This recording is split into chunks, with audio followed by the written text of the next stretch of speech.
Friends, இன்றைக்கி பார்க்க போகிறது வெங்காய கொத்துக்கறி. இதுக்கு நம்ம என்ன பண்ணுறோம் அப்படின்னா அரை கிலோ மட்டன் எடுத்துக்கிறோம். அதை நல்லா தண்ணியில் அலசிக்கிறோம். டேப் வாட்டரில் அலசிக்கோங்க. அதை ஃபுல்லாக அலசி எடுத்துக்கிறோம். அதுக்கப்புறம் இதில் நம்ம என்னென்ன ஆட் பண்ண போகிறோம்னு பார்த்திங்கன்னா, மஞ்சள் கொஞ்சோன்னு, உப்பு, அதுக்கப்புறம் சீரகம், அப்புறம் ஒரு தக்காளி. இது எல்லாத்தையும் தக்காளி நல்லா பிணைஞ்சு விட்டுக்கோங்க. இது எல்லாத்தையும் இப்போ ஆட் பண்ணிவிட்டு நல்லா கலந்துக்கிறோம். அப்புறம் அதுக்கு தேவையான அளவு தண்ணி. எப்போயுமே கறி நல்லா முங்குற அளவுக்கு தண்ணி எடுத்துக்கோங்க. எடுத்துகிட்டு இப்போ நம்ம அடுப்பில் வச்சுட்டோம். அது 2 விசில் வரட்டும். அதுக்கப்புறம் நான் சின்ன வெங்காயம் உரிச்சு வச்சுருந்தேன். ஸோ சின்ன வெங்காயத்தை என்ன பண்ணுறோம்னா நம்ம குட்டி குட்டியாக கட் பண்ணிக்கிறோம்.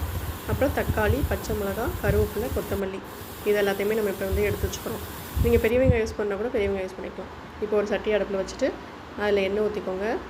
அதில் ஃபஸ்ட்டு என்ன ஆட் பண்ணிக்கிறோன்னா சோம்பு, அப்புறம் கொஞ்சமாக கடுகு, 2 ஏலக்காய், 2 கிராம்பு, அதுக்கப்புறம் பட்டை, அப்புறம் அந்த இலை, பிரிஞ்சி இலைன்னு சொல்லுவோம், அந்த இலை, அப்புறம் கருவேப்பிலை, அதுக்கப்புறமே பச்சை மிளகாய். இது எல்லாத்தையும் நல்லா வதக்கி விட்டுக்கோங்க. பச்சை மிளகாய் கொஞ்சம் கலர் மாறினதுக்கப்புறம் எல்லா வெங்காயத்தையுமே நீங்கள் ஆட் பண்ணிக்கோங்க. வெள்ளைப்பூடு லைட்டாக இடித்து சேர்த்துருக்கீங்க. அது இடித்து நீங்கள் சேர்க்கலாம், இல்லை இஞ்சி பூண்டு பேஸ்ட்டாக கூட போட்டுக்கலாம். அதுக்கப்புறம் இது வெங்காயம், இது நல்லா ஆட் பண்ணி வதக்கிக்கோங்க. வதக்கிட்டு இப்போ பாருங்கள், இது கறி நல்லா 2 விசில் நல்லா வெந்துருச்சு. ஸோ நம்ம வெங்காய கறி அது கொத்துக்கறி வாங்கலை. ஸோ இதையும் நல்லா இலை ஆட்டுக்கறினால நல்லா வெந்துருச்சு 2 விசில்லையே.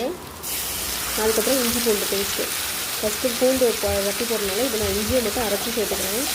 ஸோ அரைச்சிட்டு நல்லா இது இஞ்சி வாடை போகிற மாதிரி நல்லா கிளறி விட்டுக்கோங்க. அது எல்லாத்தையுமே நல்லா இப்போ வதங்கினதுக்கப்புறமா இதில் நம்ம இப்போ தக்காளி ஆட் பண்ணிக்கிறோம். ஸோ நம்ம எடுத்து வச்சுருந்தா இப்போ 2 தக்காளி ஆட் பண்ணோம். ஸோ தக்காளி ஆட் பண்ணிவிட்டு லைட்டாக உப்பு ஆட் பண்ணிக்கோங்க. ஆல்ரெடி இந்த சூப்லேயுமே நம்ம தக்காளி ஆட் பண்ணியிருக்கோம். அன்றைக்கி ரசம் இடியை போட்டது இந்த சூப்லேருந்து எடுத்தது தான். இப்போ நம்ம எடுத்துகிட்டு பாருங்கள், அந்த தண்ணி தான் சூப். ஸோ இது ரசத்தில் ஊற்றிட்டோம்னா கறி ரசம் ஆகும். இப்போ இந்த கறி எல்லாத்தையுமே ஃபஸ்ட்டு எடுத்து தண்ணி இல்லாமல் எடுத்து போட்டுட்டு இதோடு சேர்த்து வதக்கணும். அதுக்கு 2 ஸ்பூன் மட்டன் மசாலா எடுத்திருக்கேன். நீங்கள் எந்த மசாலா எடுத்துக்கலாம், வீட்டில் இறக்கினாலும் சரி, கடையில் வாங்கினாலும் சரி. அப்புறம் காஷ்மீரி மிளகாத்தூள் போட்டிங்கன்னா கலர் கொடுக்கும். அதுக்காக இது கொஞ்சம் ஆட் பண்ணிக்கிறேன்.